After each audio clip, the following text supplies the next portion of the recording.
All of you, जय हिंद। मैं अजय रावल आपके समक्ष लेकर आया हूँ क्लास 12 NCERT से संबद्ध इतिहास विषय का टेस्ट एवं अभ्यास कार्य चैप्टर 9 शासक और विभिन्न इतिवृत्त मुगल दरबार से संबंधित टेस्ट एवं अभ्यास कार्य प्रारंभ करने के पहले आप मेरे YouTube चैनल योर डेस्टिनेशन को ज़रूर सब्सक्राइब करें ताकि लेटेस्ट वीडियो की सूचना आपको समय पर मिल सके और साथ ही लाइक एवं शेयर भी कीजिए। साथ ही आप पाएंगे एक नया अनुभव, सीखने का एक नया तरीका और इस टेस्ट एवं अभ्यास कार्य में आप स्वयं भी पार्टिसिपेट करके अपना स्वमूल्यांकन कर सकते हैं। डिस्क्रिप्शन बॉक्स में इसकी लिंक उपलब्ध रहेगी। तो शुरू करते हैं इतिहास टेस्ट एवं अभ्यास कार्य शासक और विभिन्न इतिवृत्त मुगल दरबार से। जैसा कि आप जानते हैं, सबसे पहले आपको अपना नाम ऐड करना है, पिता का नाम ऐड करना है और आपके मोबाइल नंबर, संस्था जहां पर आप पढ़ते हैं। अब हम टेस्ट शुरू कर रहे हैं। पहला क्वेश्चन जो आपको दिखाई दे रहा है, पानीपत का प्रथम युद्ध कब एवं किस किस के मध्य हुआ था?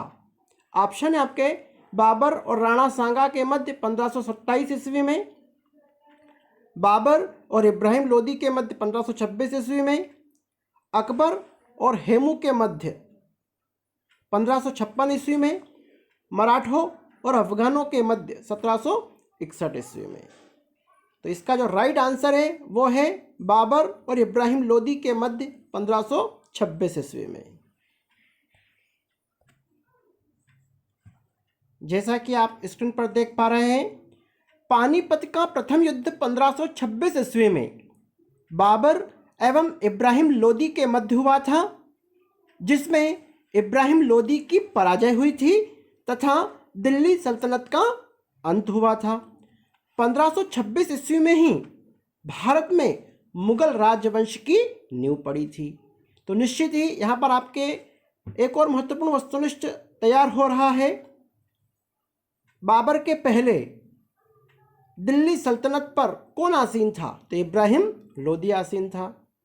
1526 ईस्वी में किस वंश का पतन हुआ? तो आप लिख सकते हैं लोदी वंश का पतन हुआ। ऐसे कई सारे वस्तुनिष्ठ आपके इस एक वस्तुनिष्ठ से तैयार हो रहे हैं। साथ ही आपको जो ऑप्शन दिए गए थे वो सभी ऑप्शन कहीं ना कहीं इस लेसन से संबंधित है, तो आप इसको भी जरूर ध्यान से नोट करिएगा अपनी कॉपी में। 1527 ईस्वी में बाबर और राणा सांगा के मध्य खानवा के मैदान में युद्ध हुआ था। याद रहेगा, खानवा के मैदान में युद्ध हुआ था। यह युद्ध खानवा का युद्ध के नाम से जाना जाता है और इस युद्ध में राजपूतों की पराजय हुई थी। नेक्स्ट ऑप्शन था आपका 1556 ईस्वी में पानीपत का द्वितीय युद्ध हुआ था। आपको यहाँ पर याद रखना है, पानीपत के 3 युद्ध हो चुके हैं, ठीक है। पहला युद्ध 1526 और दूसरा 1556 ईस्वी में। अब ये किसके बीच हुआ था? अकबर की सेना एवं हेमू के बीच हुआ था। अब हेमू कौन था? मोहम्मद आदिल शाह का सेनापति, जिसने विक्रमादित्य की उपाधि धारण की थी।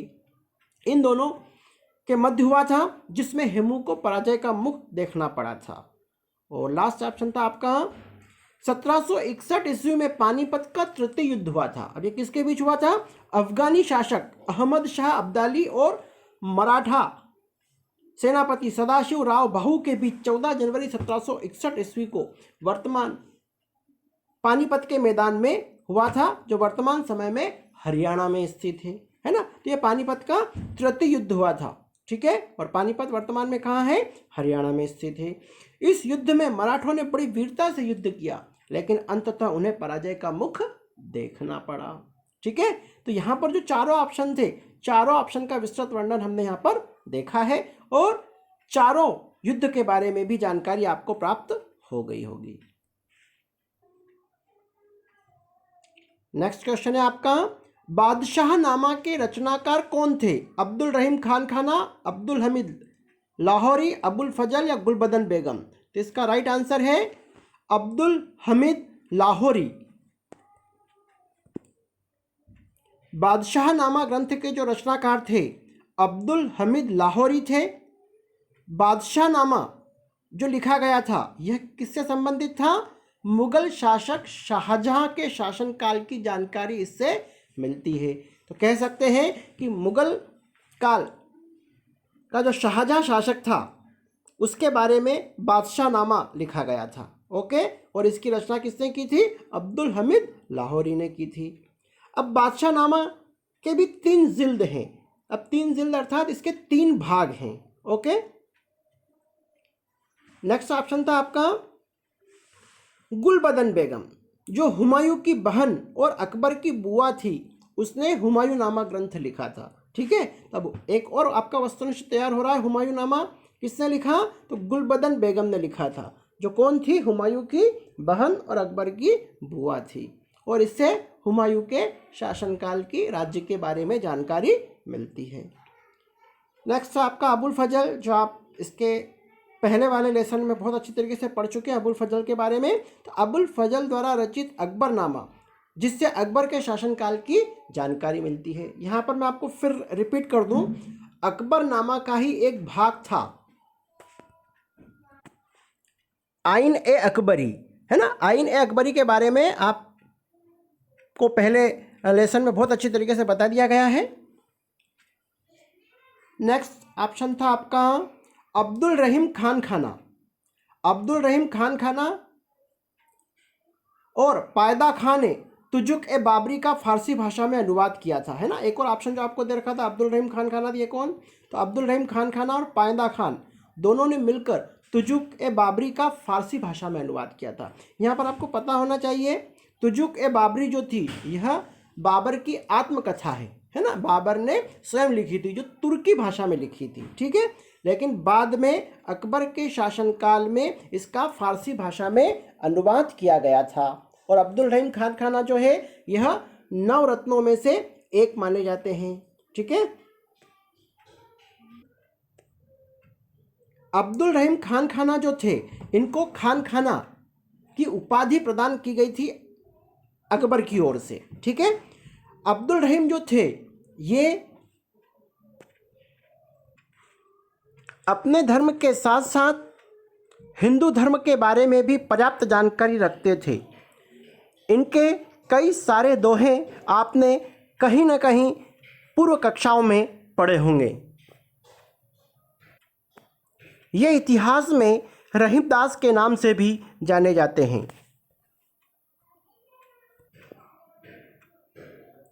शाहजहानाबाद नामक नवीन नगर की स्थापना किस मुगल सम्राट द्वारा की गई थी? अकबर, हुमायूं, शाहजहां या औरंगजेब? तो यहाँ पर आपको नाम से ही क्लियर हो रहा है, शाहजहानाबाद नामक नवीन नगर की स्थापना किस मुगल सम्राट द्वारा की गई? तो शाहजहां द्वारा की गई। शाहजहानाबाद नामक नवीन नगर की स्थापना मुगल सम्राट शाहजहां के द्वारा 1638 ईस्वी में दिल्ली के समीप यमुना नदी के किनारे की गई थी।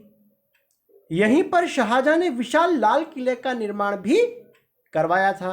साथ ही चांदनी चौक की जो रूपरेखा तैयार की गई थी वो शाहजहां की बेटी जहां आरा ने ही तैयार की थी। नेक्स्ट क्वेश्चन है आपका, मुगल काल में भगवद गीता का फारसी भाषा में अनुवाद किसने किया था? अब्दुल कादिर बंदायूनी, शेख मोहम्मद, अबुल फजल या अकबर?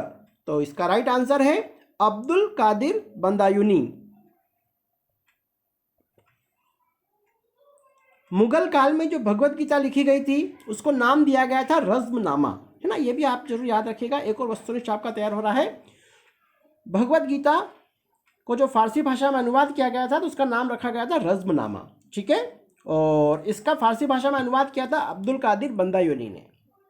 और किसके आदेश से हुआ था? अकबर के आदेशानुसार किया गया था।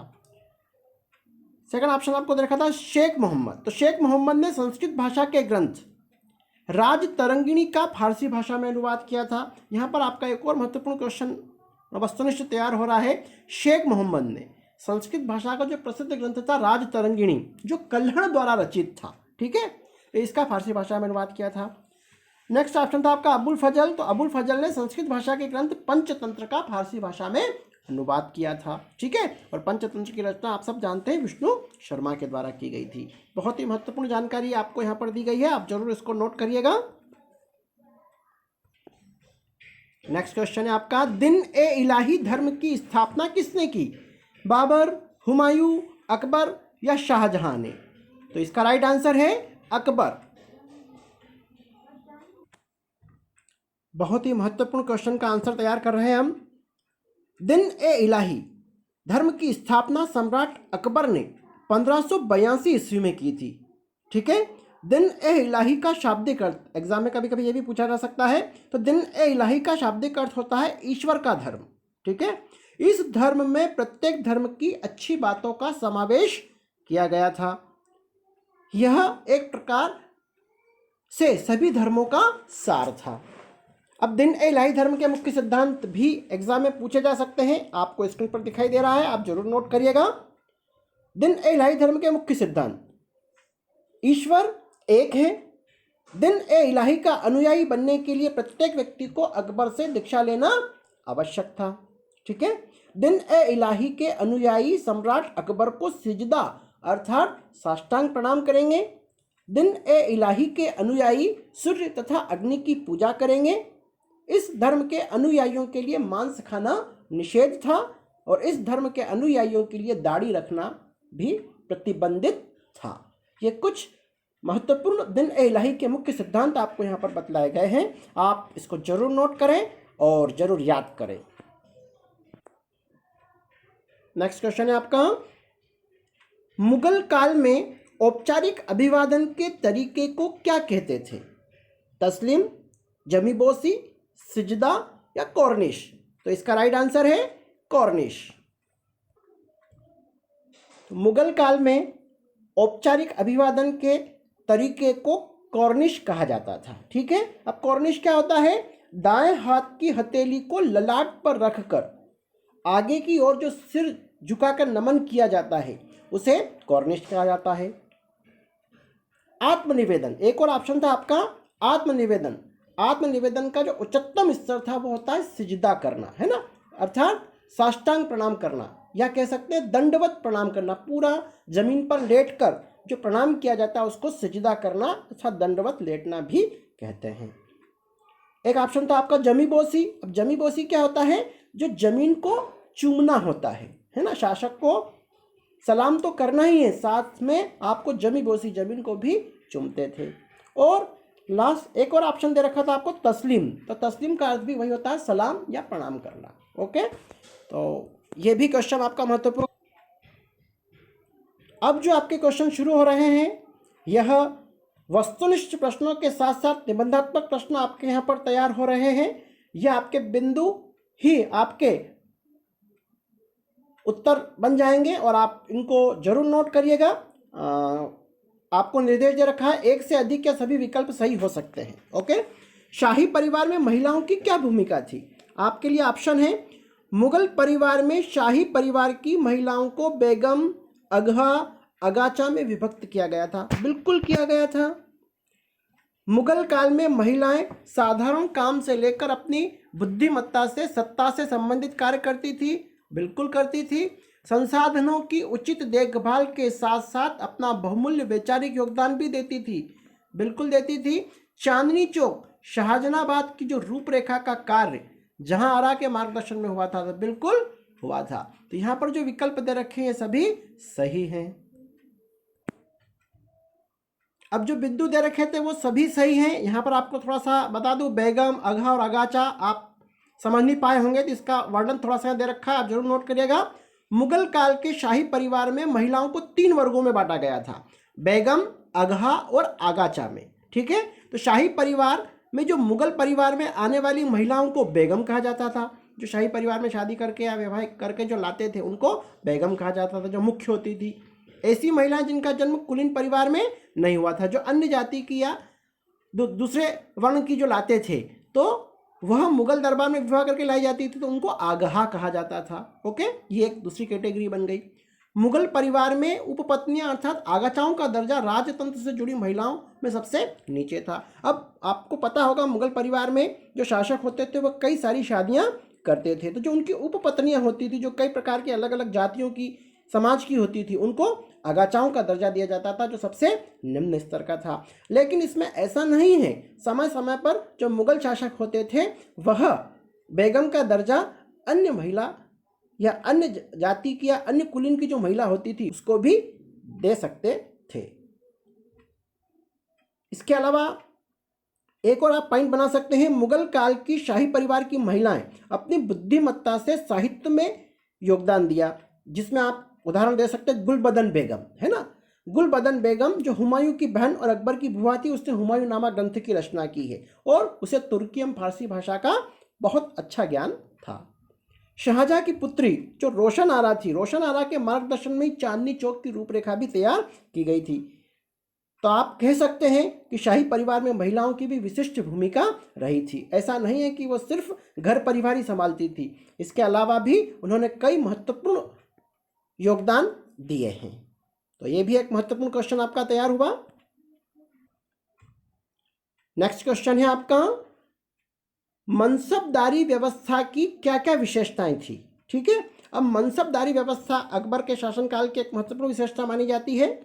ऑप्शन है आपके, मनसबदारों की नियुक्ति व पदोन्नति सम्राट के हाथ में होने के कारण मनसबदार सम्राट के प्रति स्वामी भक्त होते थे। बिल्कुल होते थे, राइट है, ये मनसबदारी व्यवस्था की मुख्य विशेषता है। नेक्स्ट है आपका, मनसबदारी व्यवस्था से सम्राट को सैन्य संगठन संबंधी अनेक उलझनों से मुक्ति मिल गई। ये भी राइट है। मनसबदारी व्यवस्था से मुगल साम्राज्य का विस्तार करने तथा उसे स्थायित्व प्रदान करने में महत्वपूर्ण सहायता प्राप्त हुई। बिल्कुल हुई। अकबर के शासनकाल में सबसे छोटा मनसब 10 का तथा सबसे बड़ा मनसब 10,000 का होता था। ये भी राइट है। मनसबदार का पद वंशानुगत होता था। ये सही नहीं है। आप जब इन प्रश्न को तैयार करें तो मनसबदार का जो पद होता है वंशानुगत नहीं होता है, और यहाँ लिखा है मनसबदार का पद वंशानुगत होता था, तो आप इसको सिलेक्ट नहीं करें, ये गलत है। आप स्क्रीन पर देख पा रहे हैं उक्त प्रारंभिक 4 बिंदु सही है, 5वां बिंदु सही नहीं है, क्योंकि मुगलों के शासनकाल में मनसब का पद वंशानुगत नहीं होता था, योग्यता के आधार पर मनसब बनाए जाते थे। अब ये मनसब का अर्थ क्या होता है, पद या प्रतिष्ठा होता है। इसका विस्तृत वर्णन आपको नीचे दिखाई दे रहा है। मनसब अरबी भाषा का शब्द है जिसका अर्थ पद अथवा प्रतिष्ठा होता है। मनसब द्वारा सैन्य अथवा प्रशासन क्षेत्र में संबंधित व्यक्ति के पद और प्रतिष्ठा का बोध होता था, और यह एक सैनिक पद होता था। अभी हम बिंदु में देख चुके हैं, सबसे जो छोटा मनसब होता था वह 10 मनसब का मुखिया होता था, और जो सबसे बड़ा मनसब होता था वह 10,000 का मुखिया होता था, अर्थात 10,000 मनसब उसके नीचे रहते थे और वह उसका मुखिया होता था। ओके, और यह एक सैनिक पद था। नेक्स्ट क्वेश्चन है आपका, मुगलों के राजत्व के दिव्य सिद्धांत की विशेषताएं कौन कौन सी थी, है ना। बहुत महत्वपूर्ण आईएमपी क्वेश्चन है। ठीक है, ऑप्शन है आपके पास, मुगलों का मानना था कि राजपद सर्वोच्च शक्ति द्वारा व्यक्ति विशेष को ही प्राप्त होता है। बिल्कुल, व्यक्ति विशेष को ही प्राप्त होता है, ऐसी उनकी मान्यता थी। राजत्व के दिव्य सिद्धांत में सुलह कुल अर्थात सभी के साथ शांति की नीति का भी महत्वपूर्ण स्थान था। बिल्कुल था। मुगलों के राजत्व के दिव्य सिद्धांत में धर्म और राज्य में पृथक्करण स्थापित करने का प्रयत्न किया गया। बिल्कुल किया गया। मुगलों के राजत्व सिद्धांत के अंतर्गत प्रजा का हित सर्वोपरि था। बिल्कुल, प्रजा हित सर्वोपरि मानते थे। सामाजिक एवं न्यायपूर्ण संप्रभुता के अंतर्गत सभी को सामाजिक छूट एवं न्याय में कोई भेद नहीं होता था। बिल्कुल, यह भी सही है। एक और महत्वपूर्ण क्वेश्चन आपका तैयार हुआ है। यह बिंदु जो बता रखे हैं यह आप जरूर नोट करिएगा। नेक्स्ट क्वेश्चन है आपका, एक ऐसा स्थान जहां नई पांडुलिपियों की रचना की जाती थी और पुरानी पांडुलिपियों को संग्रहित भी किया जाता था, उसे मुगल काल में क्या कहा जाता था? ठीक है, किताब खाना, पुस्तकालय, लाइब्रेरी या लिपि घर। तो उसको किताब खाना कहा जाता था और लिपि घर भी कहा जाता था। अब पुस्तकालय ये वर्तमान का नाम है और लाइब्रेरी इंग्लिश वर्ड है ना, तो ये दो सही नहीं है। तो आप इसका आंसर जरूर नोट करिएगा। एक ऐसा स्थान जहां नई पांडुलिपियों की रचना की जाती थी और पुरानी पांडुलिपियों को संग्रहित किया जाता था, मुगल काल में इसे किताब खाना अर्थात लिपि घर भी कहते थे। इसी पांडुलिपि से संबंधित एक और महत्वपूर्ण क्वेश्चन आपका तैयार हो रहा है। मुगल दरबार में पांडुलिपि तैयार करने की प्रक्रिया के कौन कौन से चरण थे? तो पांडुलिपि जो तैयार होती थी उसके कई सारे चरण थे, आपको ऑप्शन दिखाई दे रहे हैं। पांडुलिपि की रचना का कार्य किसी एक व्यक्ति विशेष के द्वारा संपादित नहीं होता था, बिल्कुल कई सारे व्यक्ति मिलकर पांडुलिपि तैयार करते थे। सर्वप्रथम कागज बनाने वाले पांडुलिपि के लिए पन्ने तैयार करते थे, बिल्कुल करते थे। सुलेखक पाठों की नकल तैयार करते थे, बिल्कुल सुलेखक जो अच्छा लिखने, जिसकी राइटिंग बहुत अच्छी होती थी, उसको सुलेखक कहा जाता था। चित्रकार पाठ से संबंधित चित्रों का पांडुलिपि में चित्रण करते थे। मुगल काल की जो पांडुलिपि जो तैयार की गई थी उसमें चित्रों का भी विशेष योगदान रहा है। कई प्रकार के कलरफुल चित्र आप अपनी बुक में भी देख सकते हैं। जिल्दसाज पांडुलिपि के प्रत्येक पन्ने को इकट्ठा करके उन्हें सुंदर सुसज्जित आवरण से पांडुलिपि तैयार करते थे, है ना। ये कई चरणों से गुजरती थी। तो ये जो बिंदु बता रखे हैं ये आप जरूर नोट करिएगा। एक और महत्वपूर्ण क्वेश्चन आपका तैयार हो गया है। तो चारों बिंदु सही हैं। यहां पर सुलेखन कला का जो अभी बताया गया था तो उसके बारे में आपको बता दूं। सुलेखन कला क्या होती है? हाथ से लिखने की कला एक महत्वपूर्ण कौशल माना जाता था। लेखन की इन शैलियों में जो महत्वपूर्ण शैली थी नस्तलिक शैली मानी जाती थी और यह मुगल सम्राट अकबर की पसंदीदा शैली मानी जाती है। ये कभी वस्तुनिष्ठ में आ सकता है तो आप इसको जरूर देखेगा। नस्तलिक शैली मुगल सम्राट अकबर की पसंदीदा शैली थी। अब इस शैली में क्या होता था? इस शैली में लेखन कार्य के लिए 5 से 10 मिलीमीटर की नोक वाली छटे हुए सरकंडे का प्रयोग किया जाता था। जो सरकंडा होता था, है ना, उस सरकंडे का 5 से 10 मिलीमीटर की नोक वाला एक सरकंडा लिया जाता था। इस सरकंडे को कलम के नाम से जाना जाता था। उस समय इसको कलम कहा जाता था। इस कलम को स्याही में डुबोकर लिखा जाता था। कलम की नोक के बीच एक छोटा सा चीरा भी लगा दिया जाता था ताकि वह स्याही को आसानी से सोख सके और अक्षर बहुत ही सुंदर आए। अकबर के दरबारी सुलेखकों में कश्मीर के मोहम्मद हुसैन का महत्वपूर्ण स्थान था। वह नस्तलिक शैली के सबसे अच्छे सुलेखकों में से एक थे। अकबर ने उन्हें जरीन कलम अर्थात सोने की कलम के खिताब से नवाजा था। एक और महत्वपूर्ण क्वेश्चन आपका तैयार हुआ, जरूर नोट करिएगा, वस्तुनिष्ठ में आता ही आता है। जरीन कलम के खिताब से किसको नवाजा गया था? तो मोहम्मद हुसैन को नवाजा गया था। इसका अर्थ क्या होता है? सोने की कलम। नेक्स्ट क्वेश्चन है आपका, मुगल शासकों द्वारा लिखवाए गए इतिवृत्तों। अब इतिवृत्तों का अर्थ आपको पता होना चाहिए। इतिहास से संबंधित जो घटनाएं होती है या जो जानकारी होती है उन्हें इतिवृत्त कहा जाता है। ओके, तो मुगल शासकों द्वारा लिखवाए गए इतिवृत्तों के क्या उद्देश्य थे, क्यों लिखवाए गए थे, यह भी एक महत्वपूर्ण क्वेश्चन आपका तैयार हो रहा है। ऑप्शन है आपके पास। इतिवृत्तों की रचना का उद्देश्य साम्राज्य के अंतर्गत आने वाले सभी लोगों के समक्ष एक प्रबुद्ध राज्य की छवि को प्रस्तुत करना था।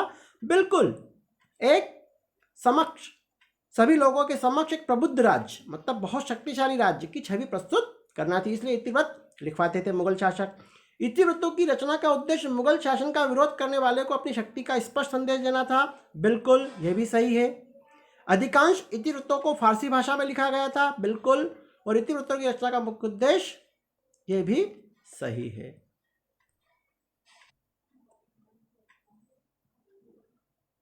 चारों बिंदु इसके सही हैं। अब हम आ गए हैं नेक्स्ट क्वेश्चन, सही जोड़ी। एक भाग में आपको दिखाई दे रहा है दरबारी लेखक, आलमगीरनामा, जरीन कलम, शीरी कलम, दिल्ली का लाल किला और बुलंद दरवाजा। और ऊपर है आपके सामने अकबर, शाहजहां, ख्वाजा, अब्बुस्मद जो चित्रकार थे, मोहम्मद हुसैन जो सुलेखक थे, औरंगजेब और वाकिया नवीज। ओके, दरबारी लेखक। अब दरबारी लेखक क्या कहलाते थे? वाकिया नवीज, है ना, वाकिया नवीज भी कहा जाता था दरबारी लेखकों को। आलमगीर नामा। अब आलमगीर नामा किससे संबंधित थे? ये औरंगजेब, है ना, औरंगजेब के शासनकाल में। जैसे अभी पहले हम पढ़ चुके हैं, बादशाह नामा सम्राट शाहजहां से संबंधित था, अकबर नामा सम्राट अकबर से संबंधित था, इसी प्रकार आलमगीर नामा औरंगजेब से संबंधित था। ओके, जरीन कलम। जरीन कलम के बारे में अभी जस्ट इसके पहले हमारी चर्चा हो चुकी है। तो किसका?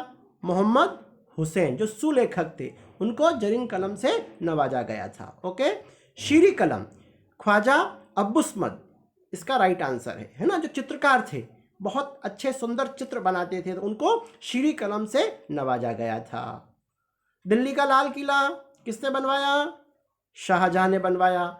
और बुलंद दरवाजा किसने बनवाया? लास्ट ऑप्शन बचा है, और अकबर इसका सही आंसर है। यहां पर आपको बता दूं, बुलंद दरवाजा जो गुजरात विजय के बाद फतेहपुर सीकरी का जो निर्माण किया गया था, वहां पर कई प्रकार के भवन बनाए गए थे। वहीं पर एक बुलंद दरवाजा भी है जो सबसे विशाल दरवाजों की श्रेणी में गिना जाता है। तो ये हुई हमारी सही जोड़ी।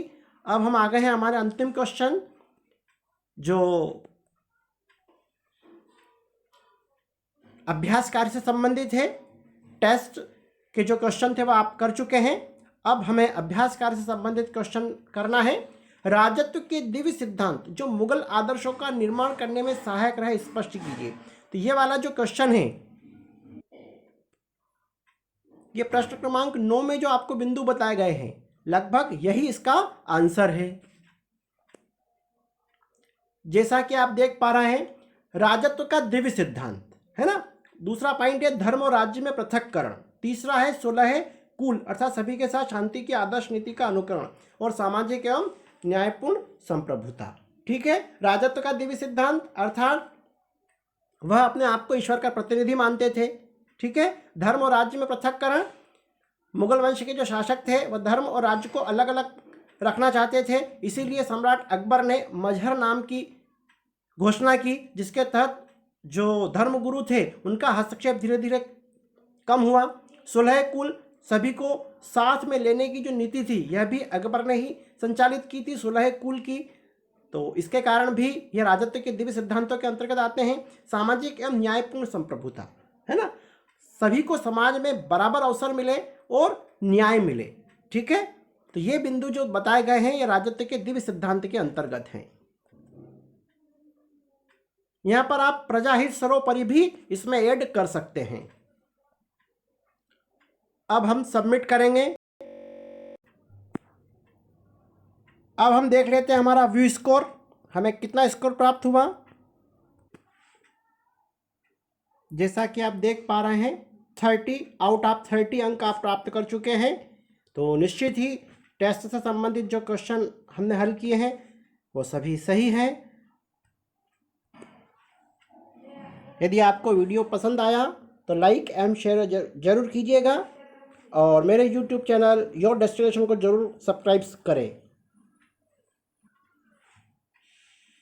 साथ ही डिस्क्रिप्शन बॉक्स में इस टेस्ट एवं अभ्यास कार्य की लिंक भी उपलब्ध है, आप स्वयं भी अपना अवलोकन करें। धन्यवाद। जय हिंद, जय भारत।